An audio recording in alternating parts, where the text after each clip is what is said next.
Yeah, I'm okay. We have just had a special guest, obviously, sort of interrupt us at first. Rufus, my cat, so hopefully no more intruding. And I think that was for me, is that I was struggling with this sort of up and down. So originally, GP was like, "Oh, we'll refer you for bipolar," and it was like, obviously not bipolar. And then it was like borderline personality disorder. It's if you don't do it and you don't stick to it, don't beat yourself up about it. That's how your brain works, and that is okay. And I think that's kind of like, yeah, that's probably the biggest thing that I've got from my diagnosis actually is this thing of self-compassion, just being more, because you don't realize it, you've got like a lot of this sort of external criticism as it is, but then you've got a lot of internal criticism as well. Hi, Emmanuelle. Welcome to the ADHD biography. Hello, thank you for having me on. How you doing today? You okay? Yeah, I'm okay. We have just had a special guest, obviously, sort of interrupt us at first, Rufus, my cat, so hopefully no more intruding. And I've just heard my mum come barreling in, actually. She's been practicing her karaoke, so hopefully she won't be bursting into Fleetwood Mac whilst we're doing this. Nice. I'm sure that'd be a good way to end the show with your mum's rendition of A Fleetwood little Mac. solo from my mum. So, for anyone that's not already connected with you in the audience, just share a little bit about yourself. Yeah, okay, so I'm Emmanuelle. Sorry, I feel like whenever I do this, it sounds like I'm doing a dating show. I'm 32. I was diagnosed with combined ADHD earlier this year. I'm a hospital pharmacist, but I kind of like primarily work in sort of care of the elderly and sort of general medicine. And I guess, yeah, just like everybody else, sort of post-diagnosis, it's like, well, I'm ADHD. Now, what do I do with this information? Where do I go from here? So that's kind of how I've ended up here, really, to just be like different perspective and stuff. So yeah, that's me. Nice. So, where did it all stop for you then with ADHD? Obviously, there's the bit after, like you say, the diagnosis, but you know, when did you? How long now is it that you've been diagnosed? So I was diagnosed January this year. So it's been a few months now. And honestly, like I would love to sit here and be like, yeah, I've figured it all out. Like I know loads of stuff. I know what to do. But I think for everyone can kind of relate that just because you get a diagnosis, it really, I don't know, in a way, like it actually adds Haven't more really changed. questions more than anything. So I guess at the moment, I'm still very much in the sort of like, trying to figure out how I feel about this, how it shows up in me, sort of like educating myself about it. Obviously, classic ADHD is just like absolutely rabbit hole with information and stuff. So that's kind of the stage that I'm at the moment. But I guess, yeah, I honestly didn't think I was going to be diagnosed. Yeah, I really thought no. What was the reason that you didn't think you was gonna be diagnosed? Was there like I mean, how did it start in terms of you going for the diagnosis? Was there Yeah, things that you recognised in yourself, or was it? Because often I know, like, with myself, like, it was someone else that recognised it in me first, yeah, which then same. led to me going, like, say, going down that rabbit hole. Was Yeah. it the same for you, or did you kinda notice things? No, like, I would never in my life have thought that I had ADHD, like, classic, like, good at school, like, went to uni, all that kind of stuff, the usual. And it was actually whilst I was at uni that my friend who's a psychologist was like, "Mate, I actually think you've got ADHD." And I was like, "Whoa, what are you talking about? Like, no way." And then my brother was diagnosed, and then I think for me, like, it was a sort of kind of emotional sort of dysregulation, which actually a lot of psychiatrists are now coming out and saying that actually that really should be part of some of the criteria to, be diagnosed with ADHD. And I think that was for me, is that I was struggling with this sort of up and down. And so originally GP was like, "Oh, we'll refer you for bipolar." And it was like, obviously not bipolar. And then it was like borderline personality disorder. And it was like, no, that's obviously not it. And then I was like, what is it? And so it was actually when I had mentioned it to a couple of male psychiatrists, in the past. I was like, there's more research coming out about how women can sort of present differently. And I was met with, the classic, no, you did it well at school, you're a pharmacist, how can you possibly have ADHD? And it was only when, I guess it was kind of like another differential diagnosis, that I mentioned it to a female psychiatrist. And she was like, well, do you know what? Because your brother's been diagnosed with it, and I know that there is more research coming out about, particularly in women, this sort of like emotional sort of dysregulation. Let's just send you for an assessment and we'll kind of see what we get from that. And voila, she was right. It's interesting though, like, obviously with the industry you work in, I'm really a bit astounded by, like, the viewpoint of, like, the male psychiatrist, like you say, sort of a bit dismissive about it and not I Yeah. don't know, not really seeming that knowledgeable. Like, obviously, like you said, there was more research coming out. Um, like, how did that feel, like, being told that, you know, it's Yeah. not ADHD sort of thing?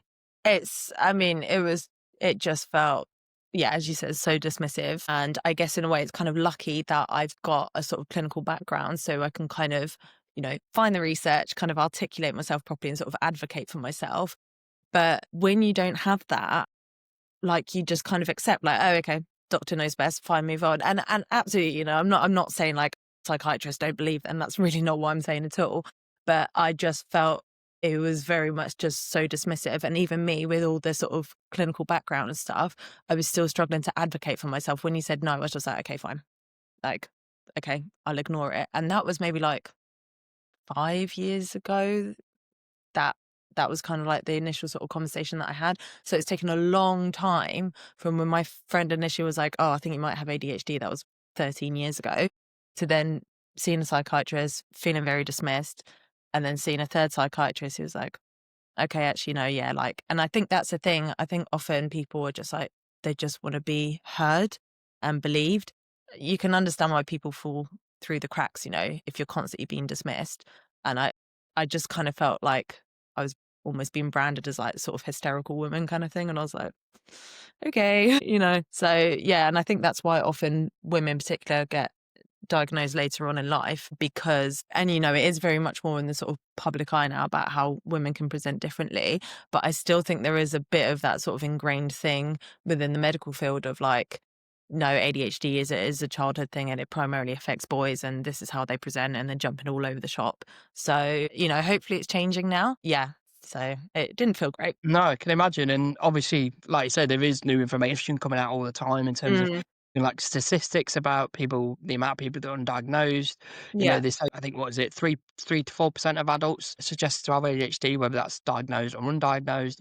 5% of children. In terms of awareness, it sounds like even 5 years ago, like, it's not that long ago, is it? And No. so to hear that there was the awareness of it even within your profession, really, it didn't seem like it was completely there in terms of even healthcare professionals understanding what ADHD I don't think is. so. Yeah. And I think this is kind of, I mean, like, again, like, maybe he wasn't a specialist in that, I don't know, but obviously, he was still a consultant and stuff, so you would kind of hope. But I think that's the thing, is that I think people sometimes assume like, "Oh, well, you're a healthcare professional, so you should know about that." And actually, like, if that's kind of not your specialism, then actually you probably won't know about it. And so that's why I'm actually quite keen myself, is to sort of do a bit more like awareness in terms of the sort of healthcare professional world, not only for patients, because, as I said, like, I'm not an expert, I primarily work in general medicine and care of the elderly, but just to sort of have that awareness of like, actually different people will present differently.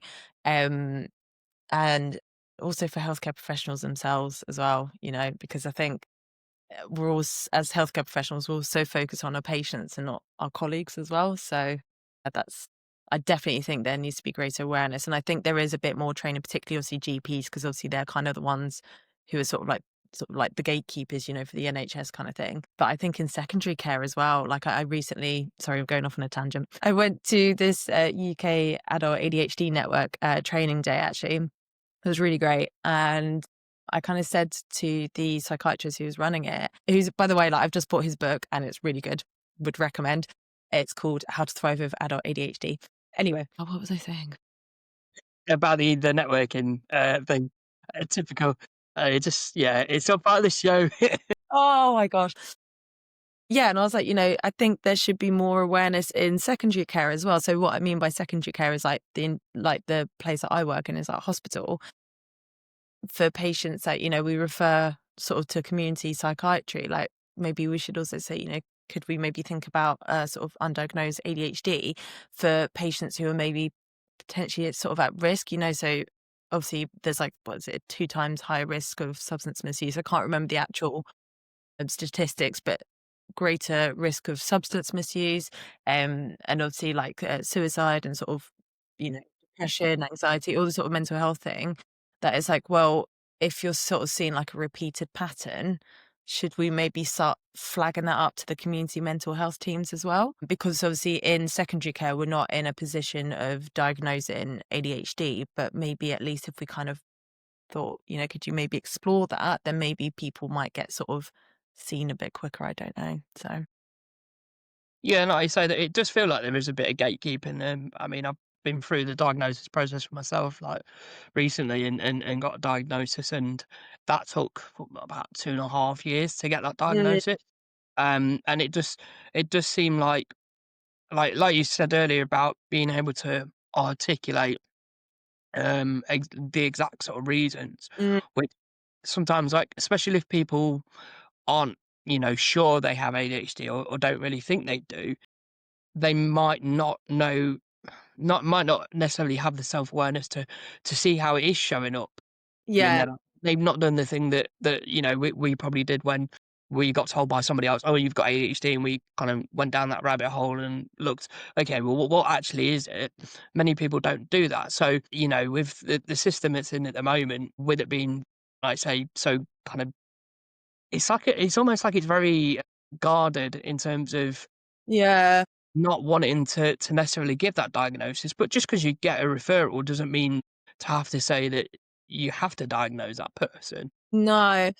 And I think that's the thing is that I guess from my point of view, it's interesting because I can see it from like both sort of sides. I can see it from the patient point of view, but also from the healthcare professional point of view, because like services are just absolutely overwhelmed. And, you've got people who are like, oh, I'm ADHD, but actually it's like, well, just because you've seen a thing on TikTok where it's Yeah, like, and I think, I don't know, sometimes I don't know if it's so helpful when it's like, oh, you've got ADHD if you do these three things or something. It's like, ADHD is really complex. yeah, And so that's why, I think there are some sort of reporting tools to be like, is it actually this? And I guess for me, in terms of the research, I remember I was trying not to do too much research actually, because I was like, I don't want it to sort of bias how I answer. So I just did a very quick like, okay, yeah, maybe, but let's just wait for the assessment. But obviously, I don't know if that's necessarily the right thing to do, because obviously assessments can take years, if, or months. And actually you're walking around, and actually in that time that you could sort of be accessing support. And I think, with the recent sort of BBC news of NHS services sort of unfortunately saying no to new services because they're just totally overwhelmed. Um there needs to be some sort of system in place where it's like, okay, the GP thinks, yeah, maybe you might have ADHD. We don't know. Obviously, they at the moment can't diagnose it because it needs to be a specialist. These are the kind of things that you can kind of do. It's this sort of like waiting well thing, that you don't necessarily have to wait until you get a diagnosis to be like, okay, obviously that's not involving medication, but medication is just a small part of ADHD yeah. management. So, yeah, that's something that I'm quite keen to kind of like put out and educate about, but like, you can sort of do this. And I mean, I'm very much figuring it out myself, but Aren't we all? But yeah. yeah, I think that's, you've hit the nail on the head, like, very well there. Like, with a lot of conditions, and you'll know, obviously working in pharmaceuticals yourself, a lot of conditions are treated with medication. But Mm, ADHD, that it's not the be all and end all by any no. stretch of the imagination, is it? No, I mean, obviously, like, some people were like, I literally couldn't function without it, and absolutely, like, please do carry on taking that. And I think there is, I don't know, sometimes I see conversations where people really, like, are really anti-medication. I'm like, okay, that's fine, that's your viewpoint, but actually for other people, it's really helpful, so please don't kind of, lambast them and make them feel Yeah. bad for taking medication. Like, that's the thing, like, again, many conditions, but particularly ADHD, it's really unique to sort of your experiences and how you should be managed and stuff. So each to their own, like medication does very much have its place, but yeah, medication isn't the only thing. There's so many other sort of like non-pharmacological things that can help with ADHD, which I'm exploring myself at the moment. And what are the most effective ways outside of medication then that you've discovered so far that is Yeah, so I you guess so myself, yeah, so NICE guidelines say, medication and cognitive behavior therapy. So I haven't had CBT, which is also known as The thing that I've been doing at the moment is breath work actually, because I think mindfulness can be helpful to kind of keep you in the present. And I found that breath work has helped me because it regulates like your nervous system, when you're kind of like, it kind of just like brings you down a bit. And I just feel like my head's a bit like clearer.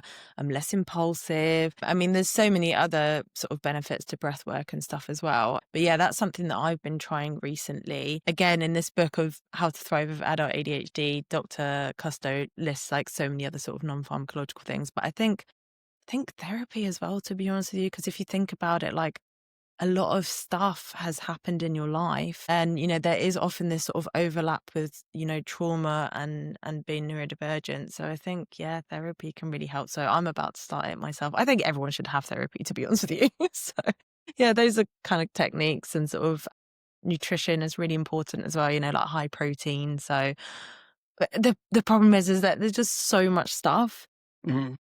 that it just feels overwhelming, and you're like, where do I start? So I would say just focus on one small area and then kind of build on that, because otherwise you just get overwhelmed. And I think, a lot of the time people mean well. They're like, oh, I've tried this, I've tried that. And before you know it, you're like, I can't do this, and you won't do anything. So Yeah, because there is so many, I think, like, as awareness has grown, there's, like, awareness there's more and more people trying to say what works and kind of yeah, put it on you, and there's so much to, like, consider and trying to build a routine around, which is, I think, probably one of the, like, hardest things we can do as ADHD building a is to try routine. a new routine and Yeah. stick to it, really. And that's the thing, because you're like, "Oh, I'm gonna do this," and then, like, you really, like, put your all into it, and you kind of go with something else, and you feel rubbish about yourself because you haven't stuck to it, and it's like, yeah, it really has to be teeny tiny things, like, just break it down so tiny. But, yeah, I mean, I still absolutely struggle with building stuff into a routine. At the moment, breath work is my thing, but who's to say that in a month's time it's still gonna be my thing? How have you made sure that you've been consistent with it so far? Is there any, like, tips with consistency that I might be able to nab from you? Because I know last time we spoke, I said, like, I think one of the key standouts of ADHD has been consistently Consistently inconsistent. inconsistent. It's just on brand. It is so good. I'm so pleased you made merch for that as well. Yeah, well, that's coming out. That'll be coming out around the time of the episode. So, yeah, stay tuned. I'm rubbish at routines, but I guess for me, I always have to listen to something to go to sleep. So I just do it just before I do that. And actually a lot of the time then I don't have to listen to something to go to sleep anyway, because I've been doing this breathing, it kind of like calms me down, because I do really struggle with sleep. And I think a lot of people with ADHD really struggle with sleep. And sleep is just so important. I was actually, before this, last night, I was listening to a book about sleep, and it sent me to sleep, which is great. Was that the purpose of the book, or was it just too boring? No, it was all like the sort of science behind it, like circadian rhythm and stuff. And then it started getting a bit like neuroscience, and I was like, I'm out. So it worked. Sounds like a good book. I'll have to give it a read. It was really good, but yeah, it definitely helped me go to sleep. But yeah, this thing of building into a routine and habit is just so difficult. And I think the main thing, and I think this is kind of the main thing that I've got out of a diagnosis, is being compassionate towards yourself. It's If you don't do it and you don't stick to it, don't beat yourself up about it. That's how your brain works, and that is okay. And I think that's kind of like, yeah, that's probably the biggest thing that I've got from my diagnosis actually, is this thing of self-compassion. Just be more, because you don't realize it. You've got like a lot of this sort of external criticism as it is, but then you've got a lot of internal criticism as well. Like for me, the internal criticism is probably the biggest. And that, I think that's something that I'm trying to really work on. That it's like, it's okay. That's just how your brain works. So. Yeah, and it's like quite a common thing that I hear, like, on the show and people that I talk to that Mm. also have ADHD is that, like, negative self-talk. It just seems to be sort of amplified with ADHD. I mean, obviously, like, everyone experiences it, but it just seems like if you've got ADHD, your brain it leans more towards being negative towards yourself, and those And then you little get things that stuck in a loop as well, don't you? Of like, "Oh, I'm rubbish, I hate myself, blah, blah, blah." Yeah, it's really tough. So, what would you suggest? Like, how can you reframe your mind? Do you think, in terms of changing away from that negative self-talk, and how have you learnt to be kinder to yourself? How have I learned? Honestly, just knowing what ADHD is, obviously because I come from sort of a sciencey background, I'm like, I could try and think about it in like a sciencey way. And I guess I kind of try to see myself as if I were my patient. Cause I think, again, like healthcare professionals, were very good at being, incredibly compassionate and empathetic towards our patients, but towards ourselves, we're rubbish. So I think I try and reframe it. I was like, okay, if my patient was saying this, what would I say to them? And I think, you don't even have to do it as a patient thing, but kind of reframing it of, if my friend was saying this or a loved one was saying this, what would I say to them? And I think that kind of helps you be a bit kinder towards yourself. That's Yeah, quite. that absolutely. I suppose seeing yourself in the third person rather than be sort of self-critical. Yeah. It's a nice little tip that for, I suppose, getting away from those, because I imagine that in situations where maybe things not haven't gone right, and you'd quickly blame yourself if you Mm, think of it from the outside and think like yourself almost in the third person, as person X actually did try and resolve the situation or something like that, so if something wouldn't go wrong, but it went wrong anyway, then yeah. it might be much easier to kind of deal with, I suppose. Yeah. I think, yeah, definitely. Just think about, if your loved one was saying that, what would you say to them? You wouldn't be like, "Oh, yeah, you're right, you are stupid, you are lazy." No, you wouldn't be like, "No, like, this is just how your brain works, and, like, don't beat yourself up." You'd be a lot more compassionate than you are towards yourself, Yeah, so. definitely. How has ADHD affected you in terms of your career in healthcare, and has anything like your experience with trying to get a diagnosis and what you talked about earlier, has that impacted your view of healthcare industries? I mean, the impact, yeah, a little bit. I think, again, you think, healthcare, they should know about this, but actually a lot of people really don't. And I think that's kind of something that I'm trying to sort of work on. I've already done sort of a couple of sort of brief ADHD awareness sort of things, but particularly for healthcare colleagues. I remember going to occupational health once and I said, "Oh, I'm waiting to be diagnosed with ADHD. Not waiting to be, but waiting to be assessed." And she was like, "Oh, but that doesn't affect your work." I was like, "Okay, sure." I mean, maybe it was just that person, but I really think there needs to be a greater push for awareness and understanding, because a lot of people are doing these sort of trainings and stuff. I'm like, think, the NHS could do with it as well, because we are just people after all. Uh, but how has it affected my work? Good question. I feel like this is a good therapy session, actually. I haven't really Hey, considered it. this is your first session. I know me, I am not a trained therapist, but just to put that out there. That question. I mean, I guess how's it? I mean, sensory sort of thing, like at the moment I work remotely, but when I was on the hostels, obviously it's incredibly noisy, Mm, busy, smells, people constantly sort of interrupting. So I would start something, sort of switch and lose focus. And obviously, people with ADHD do struggle with task switching.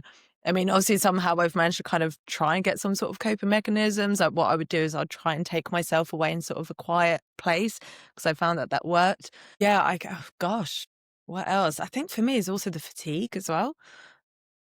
I mean, obviously, like fatigue can be caused by so many different things, just because 'cause you've got ADHD, don't think, "Oh, fatigue equals that." Like, I would always, just as a public health sort of thing, like, I would always go to a GP and get it checked out. But because we can be so overstimulated, we can I don't know if you struggle with fatigue, but I really struggle with fatigue. yeah, especially in noisy environments, like you were just saying. I know that's kind of like one of the reasons I left my last job, is because it got to a point where the environment had just got so busy, and it was open sort of area, Yeah, and there was noises and people talking, and often I couldn't even concentrate on the conversation that I was having with the person in front of me because there was just so much going on around. so much going on. Yeah, And then it just felt like it took twice as much, maybe even 3 times as much energy just to get through that day, yeah. and get through, yeah, just get through that day, and it was just really tiring.